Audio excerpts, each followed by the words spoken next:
You see my living room quite a bit. I think it's time for a change of scenery. So welcome to Hatfield House and this... Behind the Fantasy. Now this isn't a dedicated Libertalia vlog, but we did have some things that we needed to check out and I happened to be in the area, so I popped by for a quick little site visit. Hello! Now as you can tell, Hatfield currently has an event happening. And that's actually a really good opportunity for me to see how certain things are approached, like the parking situation. But it's also a very good opportunity for me to see the scope of the venue. Because right now I am standing at the edge of the dream field and all the way in the back there, that's where our main stage is going to be. So yeah, it is a tad bigger than Sudeley. Now you might be wondering, why not a Sudeley site visit? Because usually around this time we do a Sudeley site visit.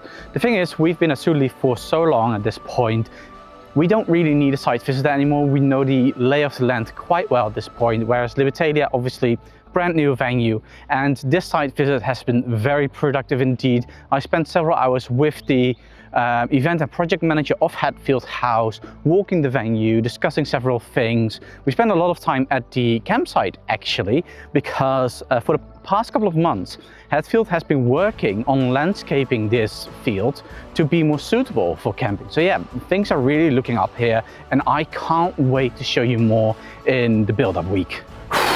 This month has just flown by. It's already the 19th and I've been so busy, I just haven't had the time to record anything. And I can't even show you what I'm working on right now because I am programming the Tales of Fantasy, which is the Saturday spectacle that we've got planned for Fantasy Forest Libertalia. And the reason why I can't show you is because we are keeping the contents of the show a secret. The only thing that I can tell you is that it is going to be a visual spectacle. And the other thing that I can tell you about it is that it's quite unique. In fact, it's so unique that I had to learn a completely new skill set in order for us to be able to run this show. And the reason why is quite simple. See, what I'm doing right now is something fairly niche. And the quality that we are looking for is only provided by a handful of companies. And when something is this niche, it comes at a premium price tag. So we didn't have the budget for that, which is why I had to learn this in order to save us a lot of money. And even now, this show is already costing us twice as much as the Wicker ceremony, just because of equipment hire. So here's hoping that nothing goes wrong, because otherwise it's a lot of wasted time and money. Maybe we should have gone with an experienced company. Oh well. What's organizing a festival without some risks? Now, I absolutely love working on the Tales of Fantasy because it's a very creative and fun process for me. But obviously, it's for Libertalia, and the thing that we've got coming up is Sudeley. So I do need to focus on Sudeley, which is what I've been doing for most of the past 2 weeks. It's just a bit boring and I needed a bit of a break. Because Sudeley is opening up in 55 days, which means that I'm going to be there in 47. So the past couple of weeks have really just been administrative heavy, which is another big part of organizing festivals, obviously. I'm talking stage schedules that have gone out. I'm talking contacting every single entertainment group asking for which activities they want listed in the app. The food stalls for their menus, updating information packs for all the traders, making sure all the volunteer briefings are up to date and scheduling actual meetings with the team leaders. And obviously every time we send out an email, some sort of surprise comes up, like people cancelling on us, which unfortunately happens quite a bit. So we are quite literally in the busiest phase of organizing a festival right now. And it's just gonna get worse in June. Now obviously not everything needs to be prepared as thoroughly as we do it, but we like to be prepared because when you have a festival of this scale, there's a lot of stake. Speaking of scale, as you can imagine, a festival our size has a lot of logistical planning and challenges. But honestly, I am not the right person to talk about that. But the person who can talk about that is Gary, our construction manager. Now, Gary, you are in theory the most recent addition to the organization, but even though you are, we have known each other the longest. I think at this point we're at 18 years? Yeah, something like that. It's been a while. Something like that. And I am actually kind of the reason why you joined Fancy Forest, because back in 2019 you helped my parents with their body painting, and I kind of wrote you into helping me instead because we were short-staffed, and that led to you eventually taking over my function as the constructor, lead of construction, which then turned to you becoming the construction manager.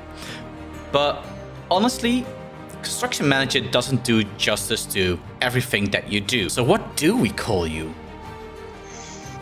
Probably just Gary, I think, is a good name. To be fair, we do often say whenever we come across an issue, we've got a Gary. Essentially what you do is you execute the plans that I put on paper, which is a big task. Now, with a second festival coming up, do you feel there are major differences between the two festivals in terms of logistics? In terms of what we hire in logistically, no, they're pretty similar for the basics that we've got in. The biggest difference that we've got between the two festivals is just how we get it to site. Sudeley Castle is an amazing place. It's in an amazing setting. It's just not amazing to get there. So the roads are really small and the lorries have got bigger over the years. So it's very difficult to go down the single track lanes, where Hatfield, we've got a lot larger roads coming towards Hatfield, so we're hoping it's going to be a lot easier to get all of the tables, the chairs, the benches, the marquees, and everything to site. So hopefully, we haven't had it yet, but hopefully I won't have that headache of lorries getting stuck down single track lanes and phoning me up. I don't know where I am, because Hatfield is a lot easier to find than Sudeley. Now, speaking of headaches, obviously with a festival this size, there's going to be a lot of logistical challenges and headaches. What do you feel is the biggest logistical challenge you've had so far? As you say, I've got a lot of jobs. So I'm parking manager, camping manager, mobile support, construction, takedown, and I've got a great team around me that can run most of those teams. And then I just get called Gary if I'm needed. But I think one of the strangest and hardest logistically was, came over the radio, Gary, there's a sheep in the camping field. What do you do? And so it's like, I had Drew was my camping manager. He was in the buggy. Got my famous bike. I've got an electric bike. So I was following the sheep round and managed to jump on the sheep, and then picked it up, put it in the back of the gator, and then we drove off and we gave it to the farmer. Well, I'm happy to hear that I'm not the biggest headache and logistical challenge, because I do not make your life any easier. No, not at all. We have a Neil for that. But, yeah, no, it's great. We love Neil, and we work really, really well.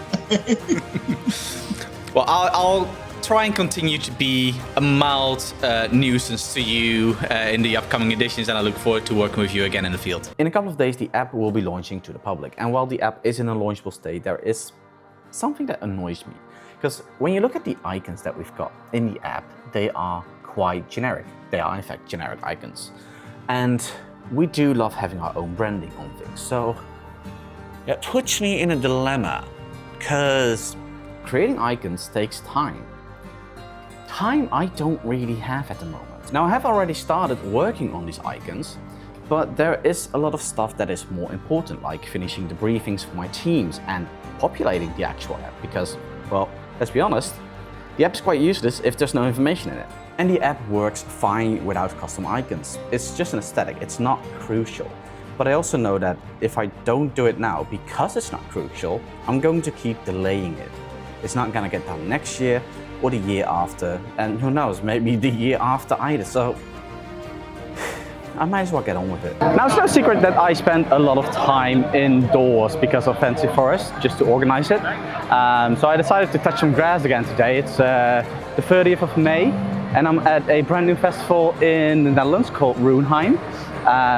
And I'm actually quite impressed with the festival itself and all the catering stalls that they've got right here, because these are authentic tents, marquees, as you can see, which are for some reason very difficult to find in the UK. So hopefully, as fancy festivals are becoming bigger in the UK, we'll soon see stalls like these. Now, I do actually know a couple of these catering stalls personally, and we did try to get them to Fancy Forest a couple of years ago, but obviously these days it's very difficult to get anything from Europe to the UK. One of the things that's very popular here in the Netherlands is balvolk, and they've got that right here, and we'll of course bring that to Fancy Forest Libertalia.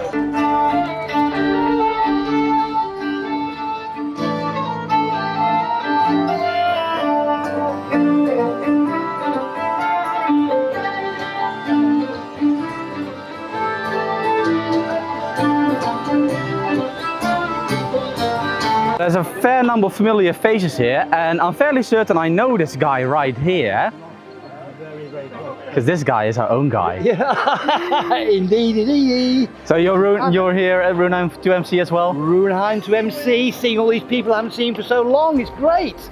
How are you experiencing the new festival? It's fantastic, I'm so pleased for them. It's what the Netherlands needs. Okay, okay. It's what the Netherlands needs? It's what the Netherlands needs. I think we need Fancy Forest. Not in the Netherlands. You think in the Netherlands? No. Shall we go to the Netherlands? No. Now of course I'm here for a reason, because Roly is also here today, and he is going to be the voice for the Tales of Fantasy. So I might as well go ahead and record him. And also, I found some band members from Kiezer, so they're coming to Fancy Forest Studio as well. And obviously I'm also here to do some networking and meet up with some old friends of mine, which is how I got this lovely cruise ship, because I'm not a volunteer, but well, they wanted me to have all access, I guess. But yeah, it's been very impressive here. They've got about 4,000 people today, which is so much better than the first Fancy Forest.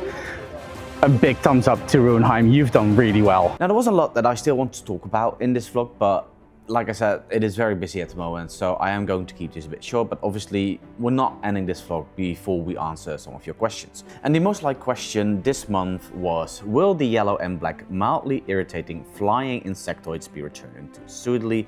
Is this a natural occurrence, or is there some sort of sinister organized intelligence behind their return? So after being stung myself last year, I highly disagree that they're mildly irritating. I find them very irritating. Now you are at an outdoor festival during the summer. There are bound to be wasps. Every year we clear out 1 or 2 nests during the construction week, but that's usually it. There aren't that many, but it was really bad last year. Was it a natural occurrence? In the sense that it was caused by nature, yes. So basically the whole UK experienced a wasp boom last year. This is in part because of a mild winter and a record-breaking dry and warm spring. Because of this, the wasp queens were able to create very large nests and colonies. Now we did try our best to exterminate as many of them as possible. I think during the construction week we exterminated around 20 nests, but the issue is that because of the dry weather, the ground also started creating all these crevices, and it's in these crevices where the nests were created. So it was really difficult to find these nests as well. But yeah, hopefully it won't be as bad this year. It seems that so far the spring has been a bit milder, so who knows? I'm not going to jinx it. I hope you enjoyed this Behind the Fantasy. Next month we're going to talk about the thing I actually want to address this specific vlog, which is the Fancy Forest lore. So if that's something you're interested in, make sure you don't miss the next one, because we've got a lot coming your way.